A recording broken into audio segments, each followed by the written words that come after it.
Bismillahirrahmanirrahim. Assalamualaikum warahmatullahi wabarakatuh. Alhamdulillah wassalatu wassalamu ala Rasulillah wa ala alihi wa sahbihi wa mawalah wa la hawla wa la quwata illa billahi wa ba'du. Qala Allahu azza wa jalla ya ayyuhalladzina amanu taqullaha haqqa tuqatih wa la tamutunna illa wa antum muslimun. Wa qala Allahu azza wa jalla ya ayyuhalladzina amanu taqullaha wa qulu qawlan sadida yuslih lakum a'malakum wa yaghfir lakum dhunubakum wa man yuti'illaha wa rasulahu faqad faza fawzan 'azima. Wa qala sallallahu alaihi wa ala alihi wasallam man salaka tariqan yaltamisu fihi ilma sahhalallahu bihi tariqan ilal jannah. Ma'asyiral muslimin yang dimuliakan Allah Subhanahu wa taala, insyaallah malam ini kita akan melanjutkan kajian yang kemarin tertunda, di mana malam ini kita akan membahas tentang sejarah tentang Raja Talut dan juga Raja Jalut dan munculnya seorang nabi yang sangat mulia, Nabi Allah Dawud alaihi salatu wassalam. Dan kita ambil pembahasan ini dari surah Al-Baqarah ayat 249.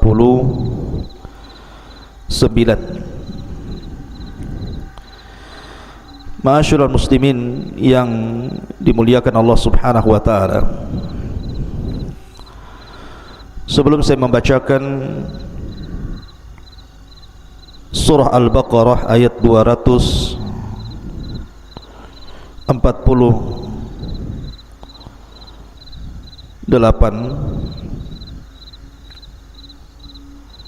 kita akan sedikit memberikan muqaddimah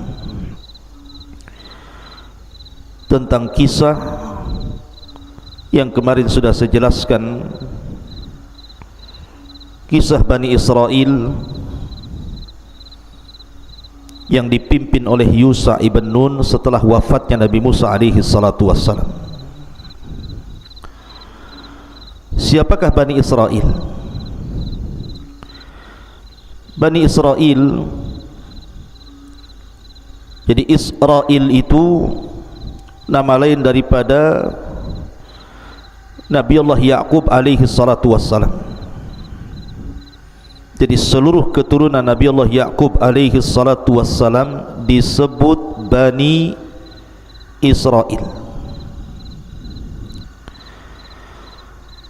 Dan ketika Ya'qub alaihi salatu wassalam dianugerahkan oleh Allah Subhanahu wa ta'ala banyak keturunan, sampai 12. Satu di antara 12 wanita seorang, satu di antara 12 keturunan itu adalah seorang wanita namanya Dainan. Dan dari 12 putra Yakub itu tidak semua satu ibu dan satu bapa, karena Nabi Allah Yusuf alaihi salatu wassalam dan juga Binyamin itu dari ibu yang lain, dari istri Nabi Yakub alaihi salatu wassalam. Adapun Yahuda, Lawa dan yang lainnya itu hanya saudara sebapa dengan Nabi Yusuf dan Binyamin, bukan satu ibu. Singkat cerita, maka ketika Nabi Yusuf alaihi salatu wassalam dengan perjalanan yang sangat panjang sekali, intinya kemudian sampai di Mesir. Dan Allah Subhanahu wa taala takdirkan Yusuf alaihi salatu wasallam dipercaya Fir'aun untuk menjadi bendaharawan Mesir. Tentu Fir'aun di sini bukan Fir'aun yang berkuasa di zaman Nabi Musa. Maka dengan kedudukan yang sangat tinggi inilah, maka Nabi Allah Yusuf alaihi salatu wasallam memboyong seluruh keluarganya dari Palestina menuju Mesir. Akhirnya kemudian seluruh putra-putra Ya'qub diberikan fasilitas hidup megah, hidup mewah, akhirnya berketurunan, dan menyebarlah keturunan Ya'qub dari 12 putranya di Mesir.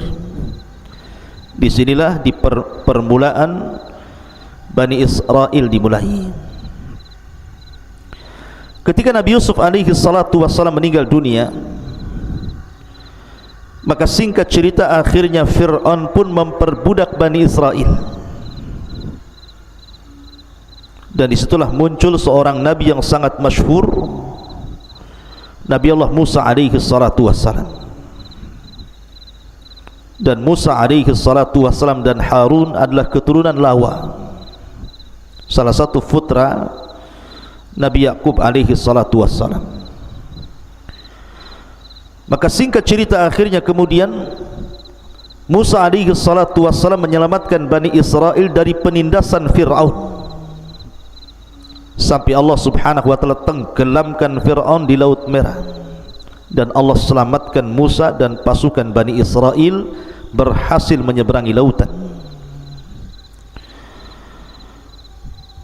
Ketika kemudian Nabi Musa alaihi salatu wassalam kemudian berhasil menyelamatkan Bani Israel dengan satu tujuan atas perintah Allah Azza wa Jal, menuju Palestina, negeri yang sangat dimuliakan Allah Azza wa Jal. Banyak peristiwa yang terjadi selama perjalanan itu. Akhirnya kemudian ketika Nabi Musa alaihi salatu wassalam hendak memasuki Palestina, akan tapi Palestina itu memang dikuasai oleh orang-orang Amalikoh.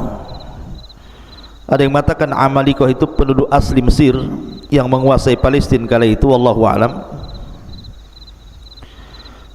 Atau juga yang mengatakan Farain. Musa alaihi salatu wassalam mengajak Bani Israel untuk berjihad melawan mereka.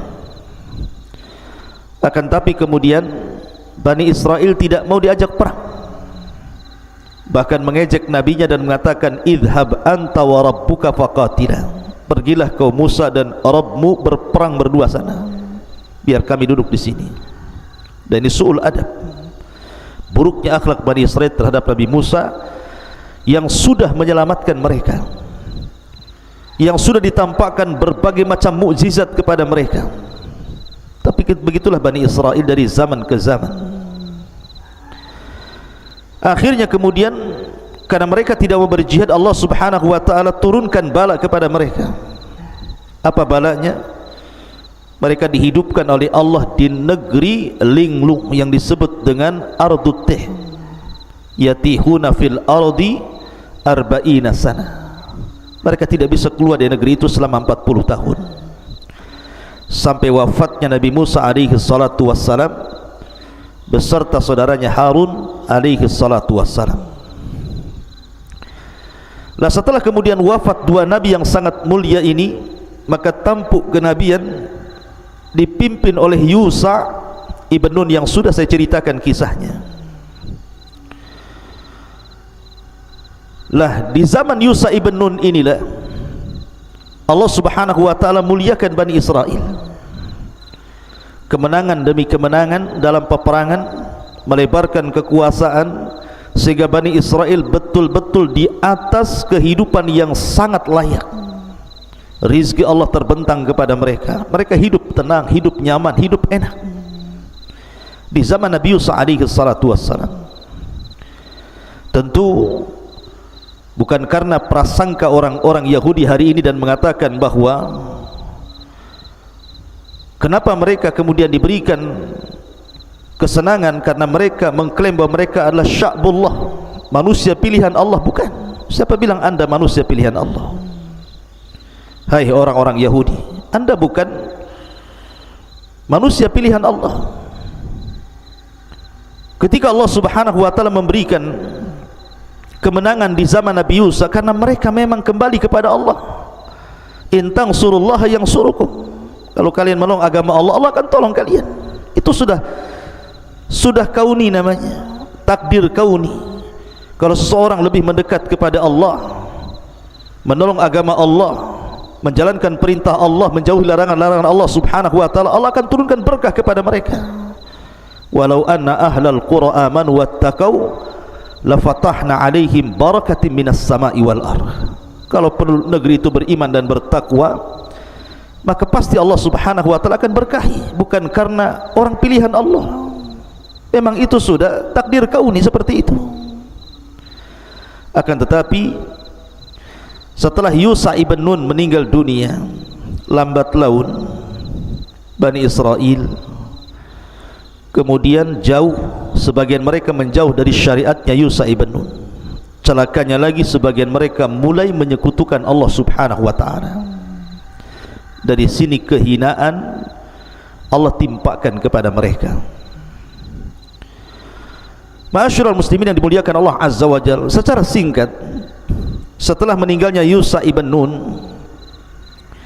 Bani Israel itu melewati beberapa fase. Ada namanya fase Al-Qudah. Yang kedua ada namanya fase Ahdul Muluk Al-Awwal. Ada yang namanya Ahdul Muluk Al-Thani. Kemudian baru fatrah, sebuah waktu setelah hancurnya Al-Quds. Adapun Ahdul Qudot, fase Qudot, artinya Bani Israel dipimpin oleh Qudot, para hakim. Maksudnya di sini oleh para nabi. Karena Bani Israel awalnya mereka dipimpin oleh para nabi sebagai hakim mereka. Kalau ada apapun maka mereka akan diskusi dengan para nabi. Walaupun kenyataannya banyak mereka mendustakan para nabi, bahkan sebagiannya membunuh para nabi. Fariqan kadzabtum wa fariqan taqtulun. Sebagian mereka mendustakan para nabi, bahkan sebagian mereka membunuh para nabi. Naudzubillah. Baru setelah kemudian fase hakim-hakim dari kalangan para nabi ini, barulah kemudian ada namanya fase Ahdul Mulukil Awal, fase kerajaan yang dipimpin raja pertama di dalam sejarah Bani Israel. Dan raja yang pertama nanti yang akan saya kisahkan pada malam hari ini adalah Raja Talut. Tentu pilihan seorang nabi namanya Samuel. Siapa Samuel nanti kita jelaskan. Kemudian setelah Talut digantikan oleh Daud. Daud adalah seorang nabi yang menikahi salah satu putri daripada Talut. Dialah yang kemudian menjadi raja plus jadi nabi, dan itu satu-satunya sejarah di mana Bani Israel dipimpin oleh raja plus nabi. Dialah Daud alaihi salatu wassalam, dan juga putranya Nabi Allah Sulaiman alaihi salatu wassalam.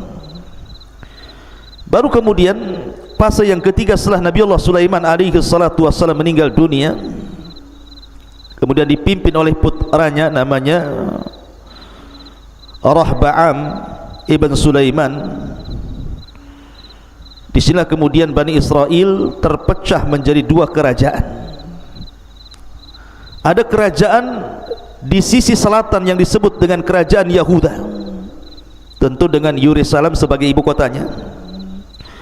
Dan ada kerajaan di sisi utara yang disebut dengan kerajaan Israel dengan Samaria sebagai ibu kotanya.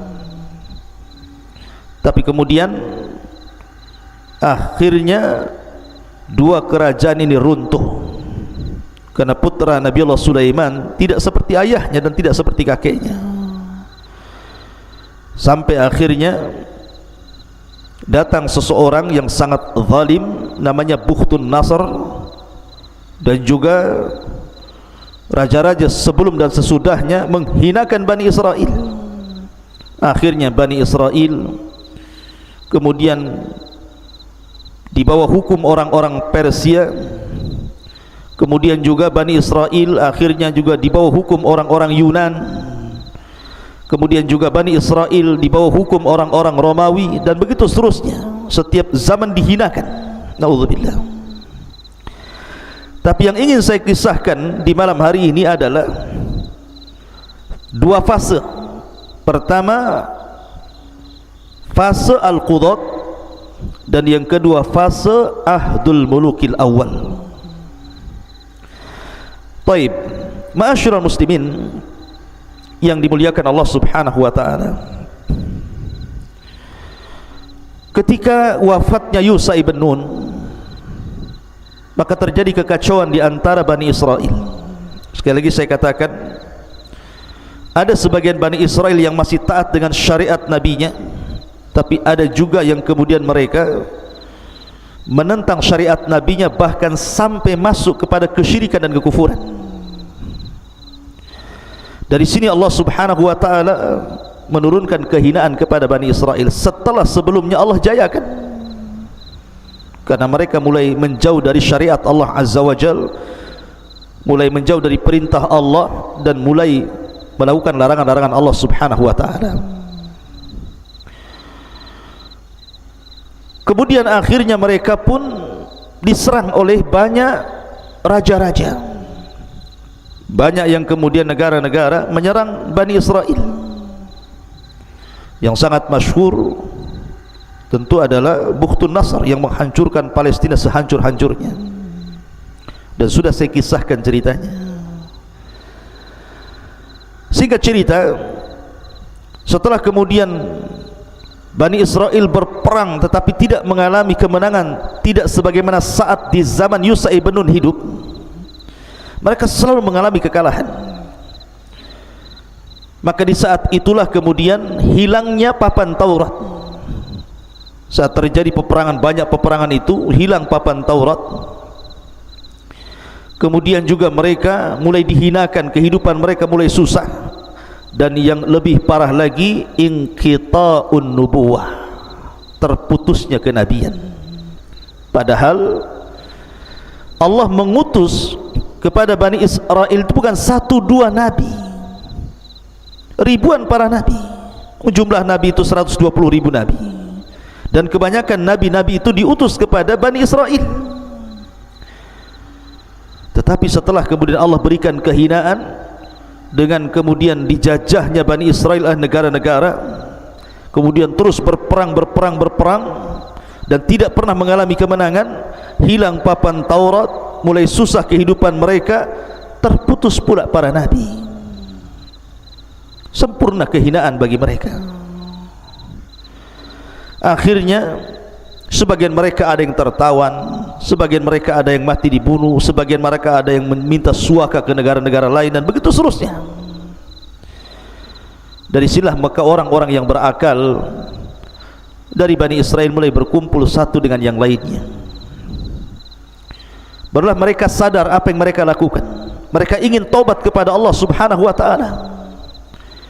Kemudian mereka berdoa kepada Allah Azza wa Jalla, ingin minta seorang nabi lagi supaya diutus kepada mereka yang bisa mencabut kehinaan yang Allah timpakan kepada mereka dan mengalami kemenangan kembali. Dan kita tahu bahwa tradisi Bani Israel sejak zaman Nabi Yakub alaihi salatu wassalam, dari 12 turunannya ada putra Yakub yang disebut dengan Yahuda. Seluruh turunan Yahuda itu akan menjadi raja bagi Bani Israel, dan itu berdasarkan takdir Allah Azza wa Jalla. Jadi turunan Yahuda itulah yang berhak menjadi raja dari raja-raja Bani Israel. Kemudian juga ada putra Yakub namanya Lawa ibn Yakub, seluruh turunannya jadi nabi. Jadi hanya dua jalur ini saja, dua nasab Yakub ini saja, yang satu turunannya jadi raja-raja Bani Israel, turunan Yahuda, dan yang satu menjadi para nabi, dan itu turunan Lawa. Lah ketika itu dari turunan lawa sudah tidak ada lagi keturunannya kecuali seorang wanita yang sangat salehah, yang suaminya gugur dalam perang, dan Allah subhanahu wa ta'ala takdirkan wanita itu hamil, dan wanita itu terus berdoa kepada Allah azza wa jalla ketika suaminya masih hidup agar diberikan putra dan putranya menjadi nabi. Maka ketika kemudian Bani Israel mengetahui bahwa wanita itu adalah turunan lawa dan dia sedang hamil, maka dijaganya wanita ini sampai betul-betul melahirkan. Karena khusyuknya, tawaduknya wanita yang salehah ini berdoa kepada Allah agar memiliki putra dan ingin menjadi seorang nabi, tiba-tiba betul-betul kemudian Allah kabulkan, lahirlah seorang nabi yang disebut dengan Samuel. Dalam bahasa Ibrani, Samuel itu artinya anak dari hasil doa yang diijabah Allah subhanahu wa ta'ala. Allah ijabah doa ibu yang sangat salehah ini, lahirlah Samuel. Dan inilah nabi yang dimunculkan setelah sekian lama tidak ada kenabian. Sekian lama sudah tidak muncul nabi-nabi Bani Israel, baru muncul Nabi Samuel dari seorang wanita salehah dari turunan lawa karena doanya yang sangat khusyuk kepada Allah azza wa jalla. Akhirnya tumbuh besarlah Samuel, atau disebut dengan Sam'un, tumbuh besar dan Allah takdirkan memang menjadi seorang nabi. Maka mulailah kemudian Bani Israel mendatangi Nabi Allah Samuel ini. Dari sini kisah dimulai. Baik, kita akan baca ayatnya. Allah subhanahu wa ta'ala berfirman di dalam surah Al-Baqarah ayat ke-246, Alam tara ilal mala'i min bani Israel min ba'di Musa. Tidakkah kamu memperhatikan kepada para pemuka yang berakal dari pemuka-pemuka Bani Israel setelah wafatnya Musa? Idh qala lahum linabiyyin lahum ub'ath lana malikan nuqatil fi sabilillah. Mereka mengatakan kepada Nabi Samuel, ib'ath lana malikan, wahai Nabi Allah Samuel, kirimkan kepada kami seorang raja, pemimpin perang, agar Allah subhanahu wa ta'ala kembali memenangkan kita, memberikan kehidupan yang layak bagi kita, dan agar Taurat dikembalikan, dan kami siap berperang di jalan Allah subhanahu wa ta'ala. Tapi lihat jawaban Nabi yang bijak ini. Qala hal asaitum in kutiba alaikumul qitalu alla tuqatilu. Jangan-jangan jika diwajibkan kepada kalian untuk berperang, kalian pula tak mau perang. Subhanallah. Samuel mengingatkan kakek buyut mereka di zaman Nabi Musa. Ketika Musa hendak membebaskan Palestina, apa kata kakek buyut mereka dari Bani Israel ini? Idhab anta wa rabbuka faqatila. Pergi kau sana wahai Musa, ajak Tuhanmu perang berdua sana, biar kami duduk-duduk di sini, kita nonton siapa di antara kalian yang menang dan siapa di antara kalian yang kalah. Naudzubillah. Su'ul adab. Makanya Nabi Samuel mengingatkan soal itu. Tapi mereka sungguh-sungguh dan mengatakan, qalu wa ma lana alla nuqatila fi sabilillah wa qad ukhrijna min diyarina wa abnaina. Dan mengapa kami tidak akan berperang bersamamu dan raja yang kau pilih di jalan Allah subhanahu wa ta'ala, sedangkan kami sudah diusir dari kampung halaman kami, kemudian dipisahkan dari anak dan istri kami yang menjadi budak-budak tawanan musuh-musuh kami. Seolah-olah mereka sungguh-sungguh ingin berperang. Kami tidak sebagaimana nenek moyang kami. Tapi lihat bagaimana Allah subhanahu wa ta'ala menjawab, falamma kutiba alaihimul qital tawallaw illa qalilan minhum wallahu alimun bizzalimin. Tetapi ketika diwajibkan kepada mereka perang, mereka berpaling. Ya, kebiasaan mereka suka berpaling, suka merobek perjanjian, kecuali sebagian kecil dari mereka. Dan Allah maha mengetahui, artinya mengetahui kondisi mereka, orang-orang zalim itu. Wallahu alimun bizzalimin. Dan Allah maha mengetahui terhadap orang-orang yang zalim. Ma'asyiral muslimin yang dimuliakan Allah Azza wa Jalla, mereka terus mengeluh kepada Nabi Samuel agar dipilihkan kepada mereka seorang raja yang akan memimpin mereka. Akhirnya kemudian Nabi Allah Samuel alaihi salam mulai mencari-cari siapa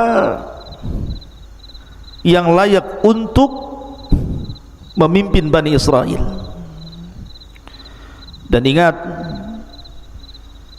Samuel nasabnya ada yang mengatakan Samuel itu bin Bali bin Alqamah bin Yarham bin Al-Yahu bin Tahu bin Sauf bin Alqamah bin Mahith bin Ausa sampai kepada Yaqub alaihi salatu wassalam. Ma'asyiral muslimin yang dimuliakan Allah Subhanahu wa taala, tentu dia turunan Lawi karena dia seorang nabi kan. Tentu dia turunan putra Yaqub namanya Lawi. Ma'asyiral muslimin yang dimuliakan Allah Azza wa Jalla, ketika itu ada seorang anak muda yang fakir, yang miskin, namanya Tolut. Ada mengatakan Tolut ini bekerja sebagai sakah, tukang mengairi ladang orang, diupah, miskin. Ada yang mengatakan dabbag, tukang menyamak kulit kemudian dijual kulitnya. Tapi juga ada yang mengatakan ra'il ghanam, dia tukang pemelihara kambing orang, kemudian diupah. Pokoknya kehidupannya sangat fakir, sangat miskin. Akan tapi walaupun demikian, Talut ini Allah lebihkan. Dia memiliki kekuatan fisik yang luar biasa, karena disebutkan sifat-sifat Talut itu rajulan tawilal qamah dhakhman hasanat tarkib matinal a'sab qawiyah dzakiyah aliman mudabbiran. Jadi seorang laki-laki yang tinggi besar, memiliki badan kekar, otot-otot yang sangat kuat, orangnya cerdas, orangnya berilmu dan pandai menata, memiliki kecerdasan yang luar biasa. Suatu ketika Talut dan kawannya ini kehilangan kambing tuannya. Jadi setelah dia mengembala kambing, dihitung kambingnya kurang, rupanya hilang.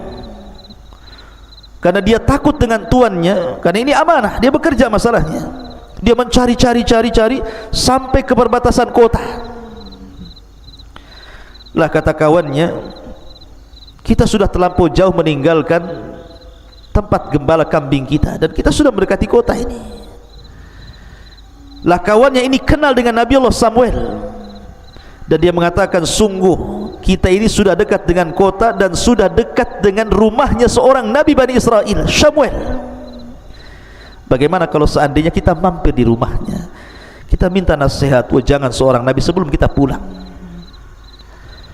Maka akhirnya Talut pun mau diantar ke rumahnya. Setelah sampai di rumah Samuel, maka Samuel itu melihat Talut agak lain. Setelah kemudian memberikan nasihat, kemudian terjadi dialog antara Talut dan Samuel, Nabi Allah Samuel. Rupanya Samuel melihat ada sisi yang positif dari Talut ini, ada sisi kebaikannya, ada sisi kecerdasannya. Kemudian Samuel pun mengatakan, kenapa kau sampai di tempat ini? Kemudian diceritakanlah dia kehilangan kambing peliharaannya. Kata Samuel, sesungguhnya kambing itu akan kembali ke tempat yang engkau menggembala di situ. Dia sedang menuju sana, pulang sana. Tetapi ada sesuatu hal yang sangat besar yang akan terjadi kepadamu. Engkau akan memimpin Bani Israel.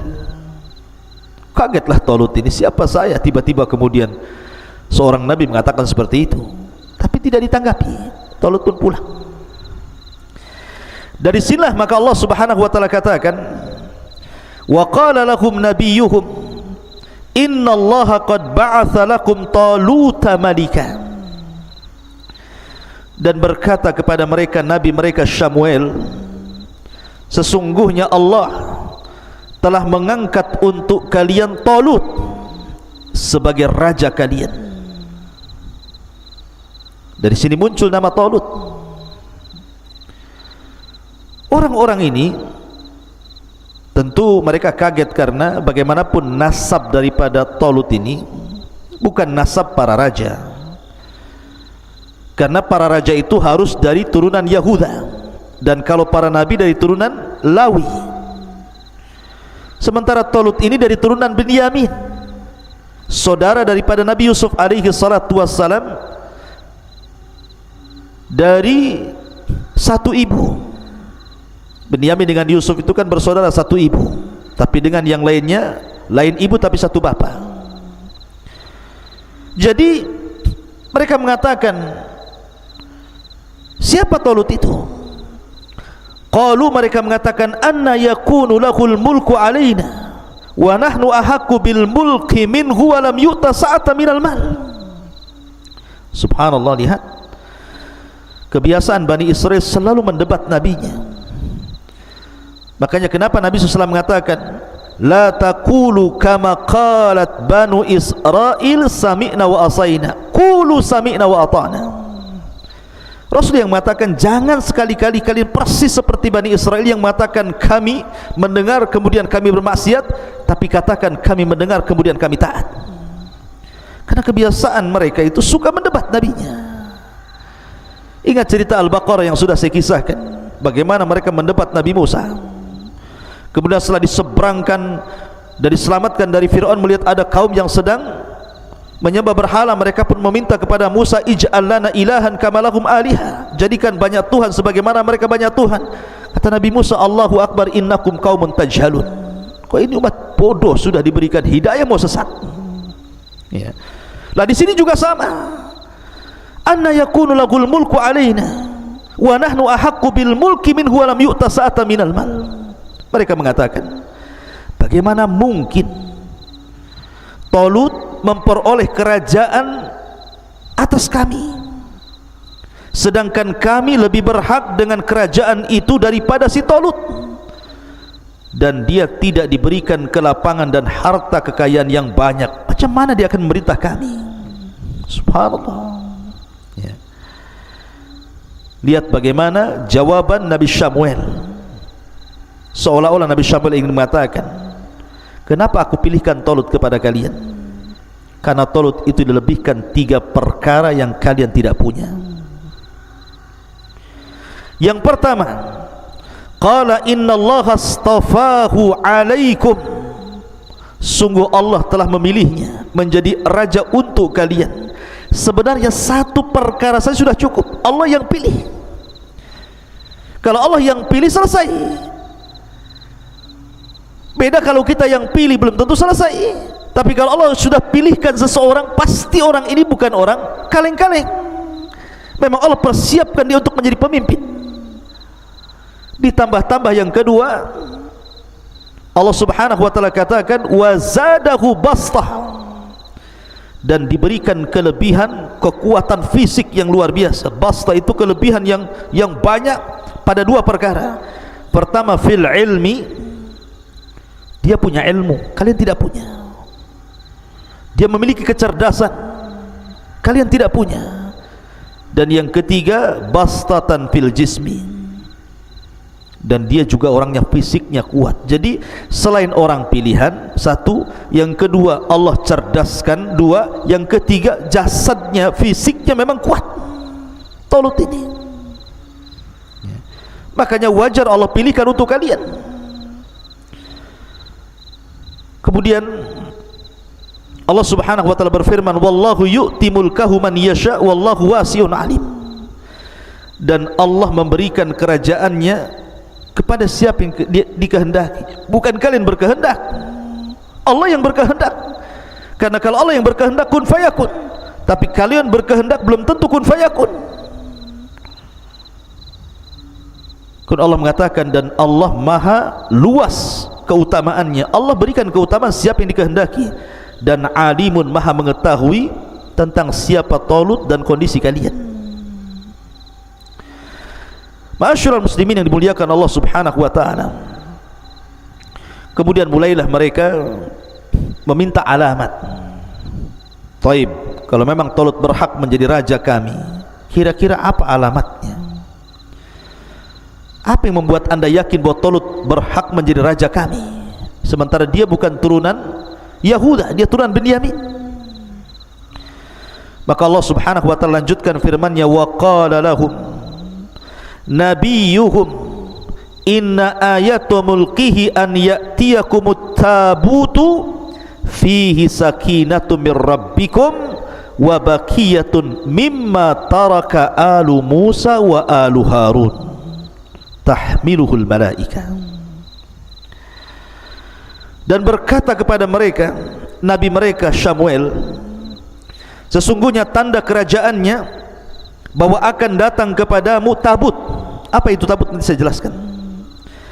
Yang di dalamnya terdapat ketenangan dari Tuhanmu dan sisa-sisa peninggalan Musa dan juga Harun, dan kelak akan dibawa oleh para malaikat. Ma'asyiral muslimin yang dimuliakan Allah Subhanahu wa taala, di sini Nabi Samuel ingin mengatakan kepada Bani Israel bahwa tanda-tandanya dia memiliki tabut. Dan tabut ini semacam kotak. Dulu di zaman Nabi Musa alaihi salatu wassalam, tabut ini adalah tempat penyimpanan papan Taurat. Dan Musa alaihi salatu wassalam selalu membawa papan itu di dalam kotak yang disebut dengan tabut itu dalam setiap peperangan. Dan tabut itu adalah semacam benda yang diberkahi Allah Subhanahu wa taala. Sama di zaman sekarang kan ada benda-benda yang diberkahi seperti Ka'bah diberkahi, air Zam-Zam diberkahi, juga ada waktu-waktu yang diberkahi gitu ya. Maka tabut itu salah satu barang yang diberkahi karena isinya adalah papan Taurat. Dan Musa selalu membawa saat perang karena papan itu yang dalam tabut itu membawa ketenangan dan membawa kemenangan. Makanya kemudian Nabi Samuel meyakinkan kepada mereka bahwa Talut itu pantas menjadi raja kalian karena dia memiliki tabut yang akan dibawa malaikat dan akan diserahkan kepadanya. Akhirnya kemudian, singkat cerita, setelah Nabi Samuel berdoa kepada Allah Subhanahu wa taala, Allah kirimkan malaikat kemudian mengambil tabut. Sebenarnya di mana tabut ini? Ada yang mengatakan bahwa saat terjadi peperangan sebelum diutusnya Nabi Samuel, ketika orang-orang Yahudi dihinakan, ada yang mengatakan bahwa tabut itu dicuri oleh Raja Talut dan pasukannya, Raja Jalut dan pasukannya, dicuri oleh Jalut, kemudian disimpan di tempatnya Jalut itu. Ada yang mengatakan bahwa tabut itu hilang entah berantah ketika Bani Israel berada di negeri linglung setelah kematian Musa dan Harun. Hilang terpendam entah di mana. Lah saat kemudian Nabi Samuel memilihkan Talut untuk menjadi raja, maka malaikat mencuri atau mengambil dari Jalut, kemudian diangkat, dibawa terbang kotak itu, dan disaksikan oleh mata-mata Bani Israel. Kemudian kotak itu sedang terbang di bawah malaikat, betul-betul kemudian turun di hadapan Talut. Dan ada yang mengatakan bahwa malaikat mengambil dari galian-galian ardutih, kemudian diangkat, kemudian dibawa terbang, kemudian diletakkan di depan Talut, menunjukkan ini tanda-tanda bahwa dia adalah seorang raja pilihan Allah berdasarkan keterangan Nabi Allah Samuel alaihi salatu wassalam. Barulah mereka yakin bahwa Talut adalah raja mereka. Karena dengan adanya tabut, yang isi tabut disebutkan dalam Al-Quran di sini adalah fihi sakinatun. Tabut itu membawa sakinah, ketenangan. Ada yang mengatakan sakinah di sini adalah arihun, sebuah angin yang menghembus badan-badan pasukan Bani Israel, kemudian membawa ketenangan. Maksudnya tiba-tiba keberaniannya lebih, tidak memiliki rasa takut dan punya optimis kemenangan. Ada yang mengatakan bahwa sakinah di sinilah ruh minallah tukallimuhum, ada ruh dari Allah Subhanahu wa taala, malaikat utusan Allah, kemudian mengajak mereka bicara, menjanjikan kemenangan kepada mereka sehingga mereka tenang. Ada yang mengatakan bahwa ketenangan di sini adalah rahmat yang Allah turunkan dan juga waqar, ketenangan yang Allah anugerahkan kepada mereka.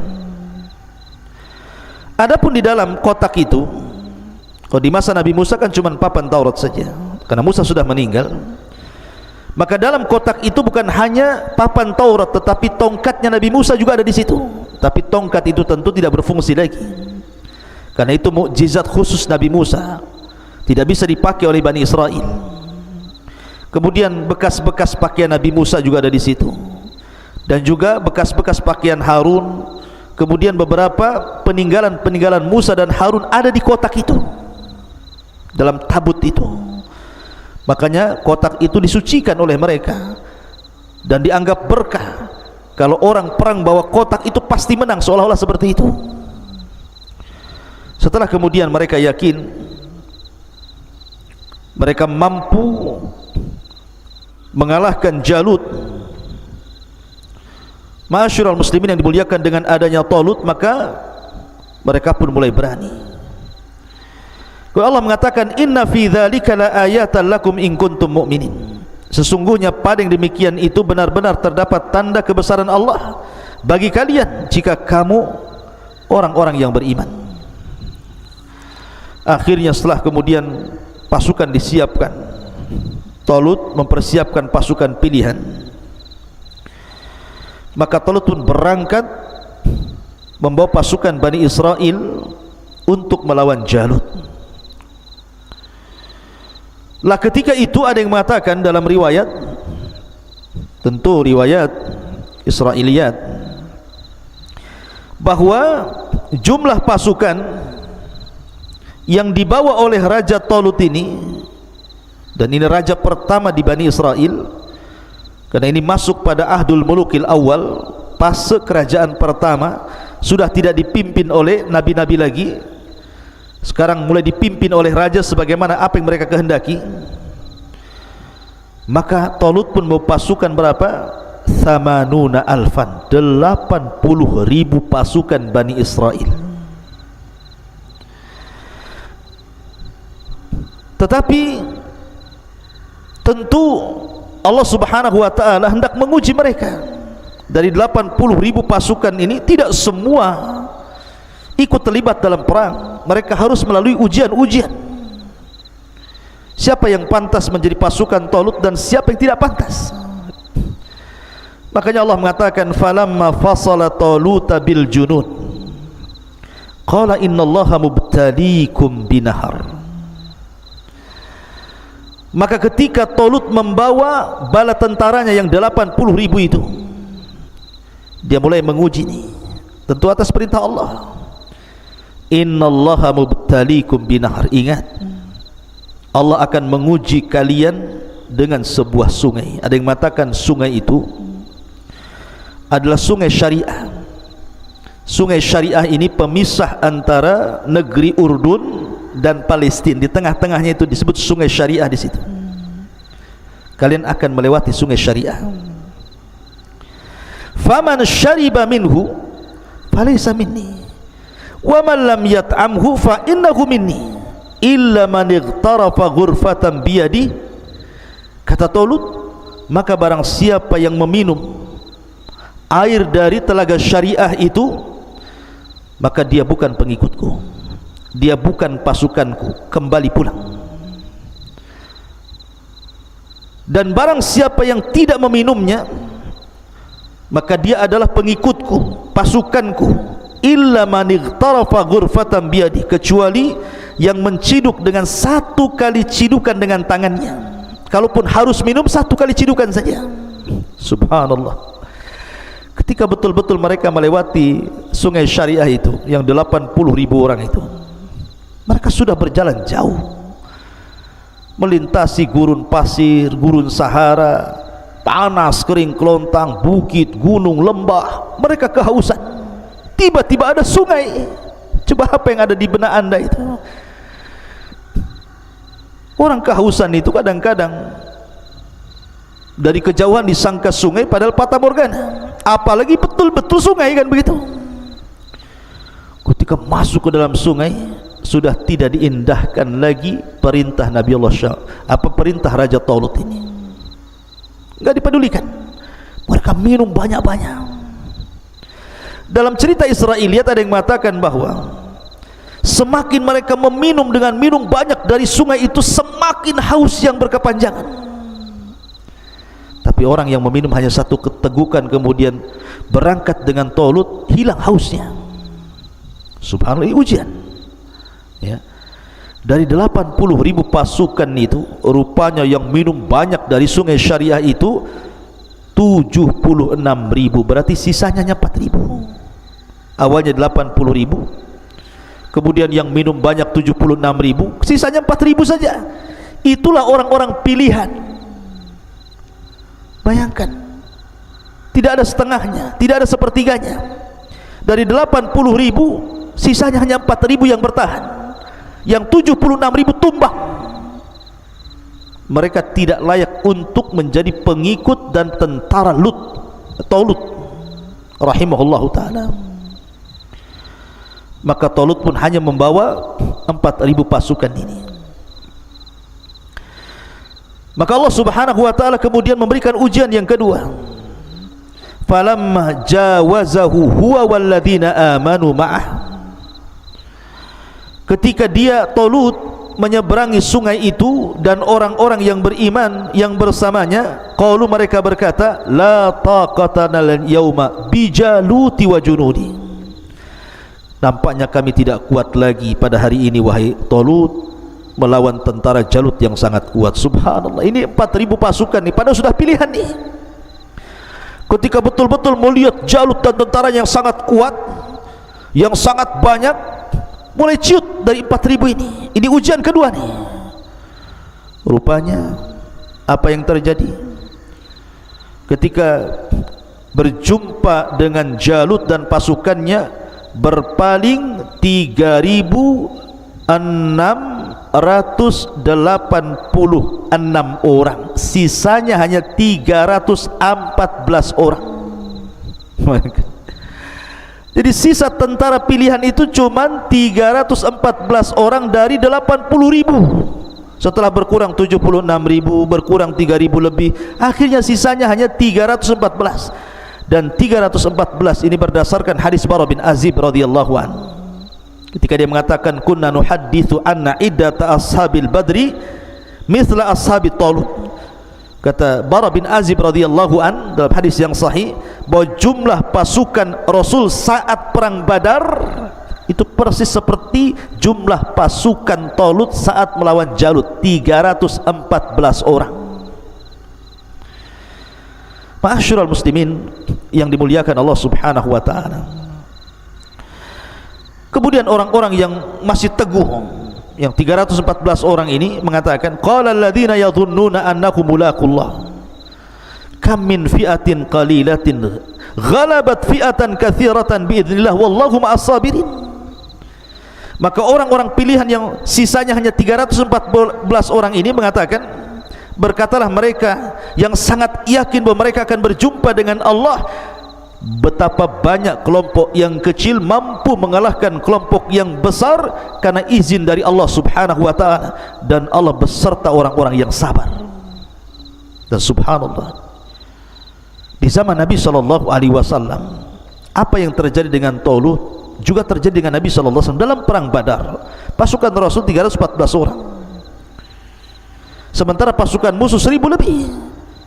Tapi betapa banyak kelompok yang kecil mampu mengalahkan kelompok yang besar karena izin Allah Subhanahu wa ta'ala. Begitu yakinnya mereka.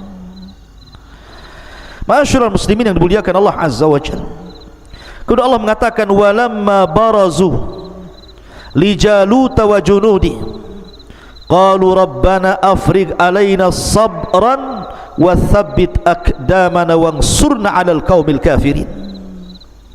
Dan ketika mereka maju melawan Jalut dan tentaranya yang sangat kokoh dan kuat itu, orang-orang yang tersisa hanya 314 orang pilihan ini mengatakan, berdoa kepada Allah, Rabbana afrigh alaina sabra, ya Allah limpahkan kepada kami kesabaran. Minta sabar. Ini pasukan banyak, kalau tidak sabar berpaling mereka. Wa tsabbit aqdamana, kokohkan langkah-langkah kami, jangan berpaling. Wansurna 'alal qaumil kafirin, dan berilah pertolongan kepada kami untuk menghadapi orang-orang kafir. Ma'asyiral muslimin yang dimuliakan Allah Azza wa Jalla, dari 314 orang ini ketika berhadap-hadapan, kita tahu bahwa perang dulu berbeda dengan perang sekarang.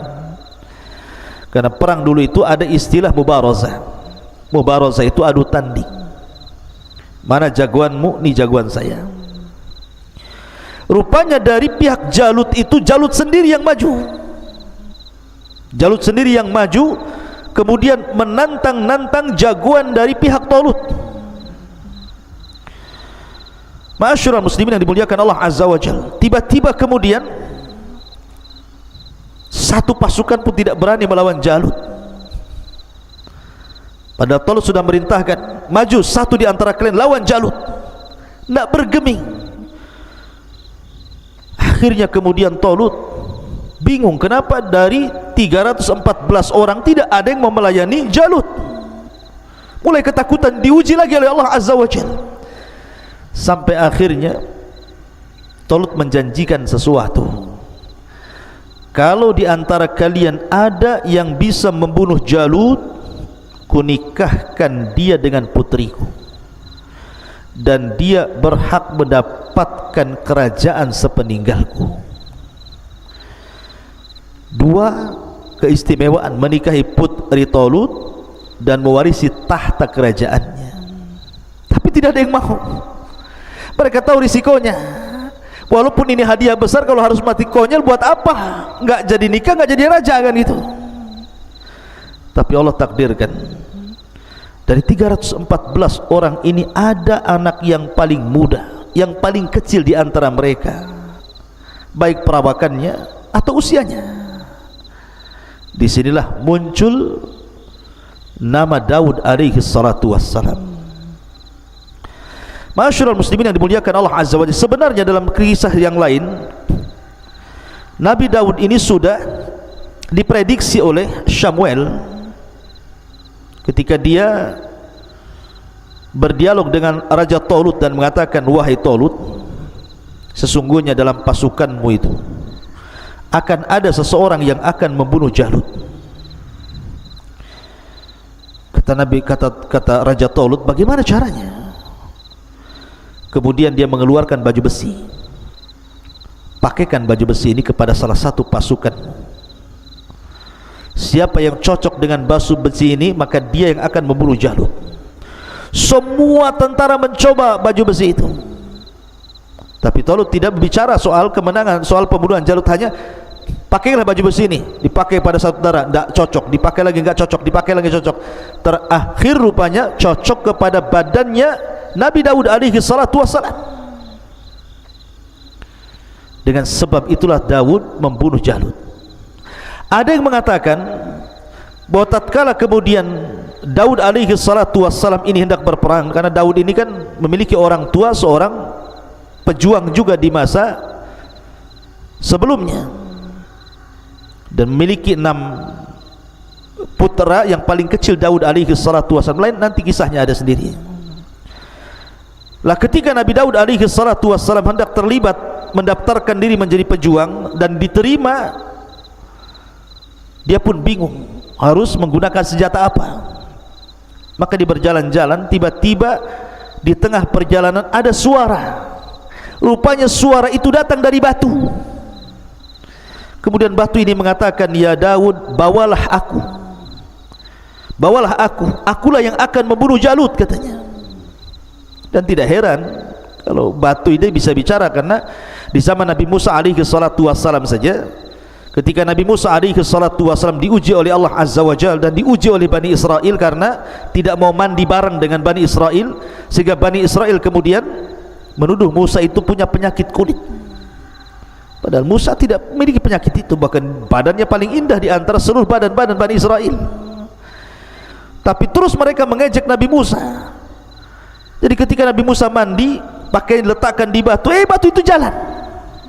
Dikejar-kejar Nabi Musa dan auratnya nampak kala itu. Rupanya batu itu terus berjalan melintasi Bani Israel yang sedang mandi. Barulah mereka melihat jasadnya, fisiknya Nabi Musa. Rupanya mereka sadar bahwa itulah fisiknya Nabi Musa, tidak ada yang lebih indah dibandingkan dirinya. Subhanallah.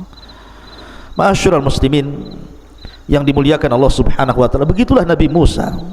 Rahimallahu akhi Musa, kata Rasul, laqad udhiya bi aktsar min hadza. Sungguh Allah merahmati Nabi Musa yang sudah diuji lebih banyak dibandingkan ini. Ma'asyiral muslimin yang dimuliakan Allah Azza wa Jalla, akhirnya kemudian Allah Subhanahu wa taala mengatakan, fahazamuhum biidznillah wa qatala Dawudu Jaluta wa atahu Allahul mulka wal hikmah wa 'allamahu mimma yasha.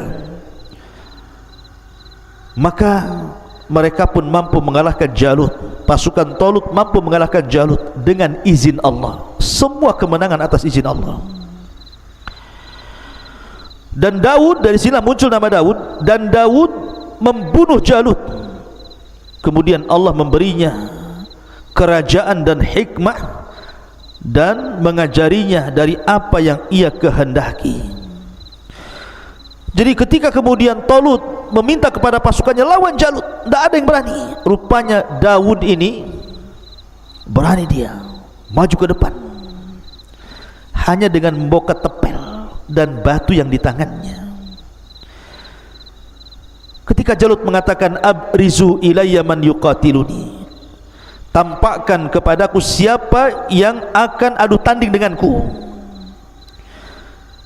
Kata Jalut, fa in qatalani falakum mulki wa in qataltuhu faliyamulkukum. Kalau orang itu bisa membunuhku, ku serahkan kerajaanku kepadanya. Tapi kalau aku yang membunuh dia, serahkan kerajaan kalian kepadaku.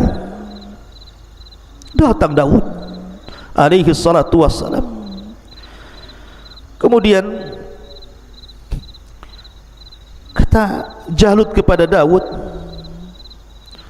setelah mendengar sesumbar terus, tiba-tiba kemudian Jalut mengatakan, anta tuqatiluni, kau anak kecil yang akan membunuhku, yang akan gelut denganku.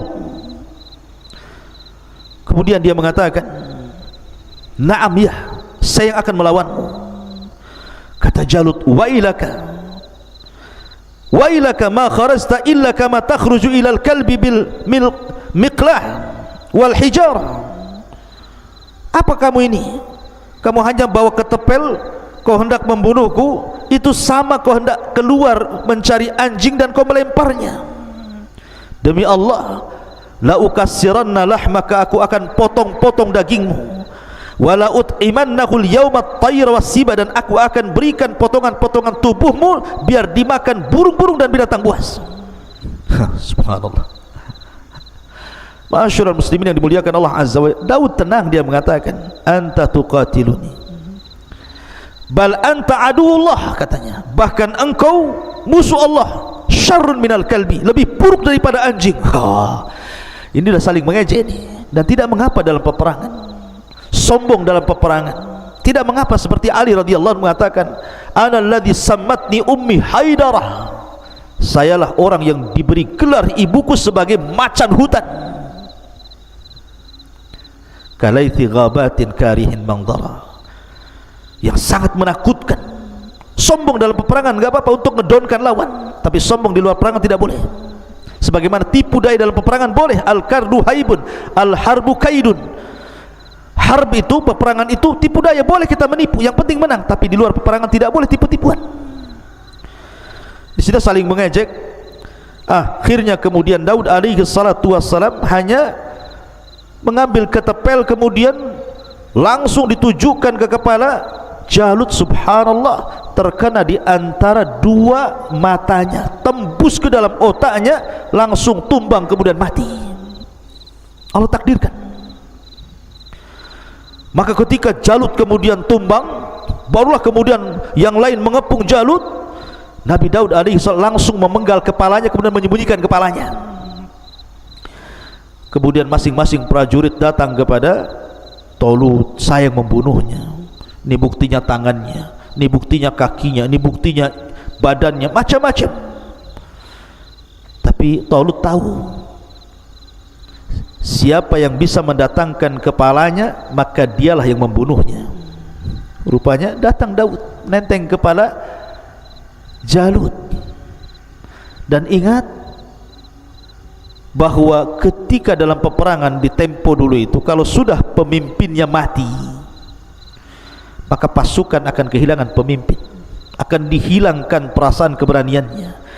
Maka dengan sebentar saja ketika mereka sudah ciut, karena pimpinan mereka sudah meninggal, maka diseranglah oleh 3.400 orang ini melawan, entah berantah jumlahnya, tetapi sekali lagi berapa banyak kelompok yang kecil mampu mengalahkan kelompok yang besar dengan izin Allah subhanahu wa ta'ala. Akhirnya Daud pun dinikahkan dengan salah satu putri daripada Tolut, dan sepeninggal 2-3 tahun sepeninggal Tolut, kemudian Nabi Daud alaihi salatu wassalam pun akhirnya diangkat menjadi raja kedua, raja plus nabi dari Bani Israel. Makanya Allah subhanahu wa ta'ala mengatakan, walaula daf'ullahi nasa ba'dahum bi ba'din la fasadatil ardu walakinallaha dzu fadlin 'alal alamin. Tilka ayatullah natluha 'alaika bil haqq wa innaka laminal mursalin. Dan kalau Allah tidak melindungi manusia, sebagian mereka dengan sebagian yang lainnya, niscaya rusaklah bumi ini. Tetapi Allah mempunyai karunia yang sangat luas, yang melimpah di seluruh alam. Dan Allah berikan karunia Daud sebagai sebab penyebab kematian Jalut. Itulah ayat-ayat Allah kami bacakan kepada wahai Muhammad dengan benar, dan sesungguhnya engkau wahai Muhammad adalah benar-benar termasuk di antara para rasul. Ma'asyiral muslimin yang dimuliakan Allah azza wa jalla, bagaimana kisah Nabi Daud alaihi salatu wassalam, dan bagaimanapun dengan kisah Nabi Allah Sulaiman putranya. Karena raja Bani Israel cuma 3. Tolut dia raja saja, kemudian Daud raja plus nabi, kemudian Nabi Allah Sulaiman juga raja plus nabi. Setelah Nabi Allah Sulaiman, maka tidak ada lagi yang rangkap jabatan raja plus nabi, yang ada kekacauan dan kekacauan. Bagaimana kisahnya? InsyaAllah kita akan kisahkan dengan kesempatan. Mudah-mudahan ada manfaatnya. Subhanakallah bihamdika, asyhadu an la ilaha illa anta astaghfiruka wa atubu ilaik. Allah ta'ala alam. Assalamualaikum warahmatullahi wabarakatuh.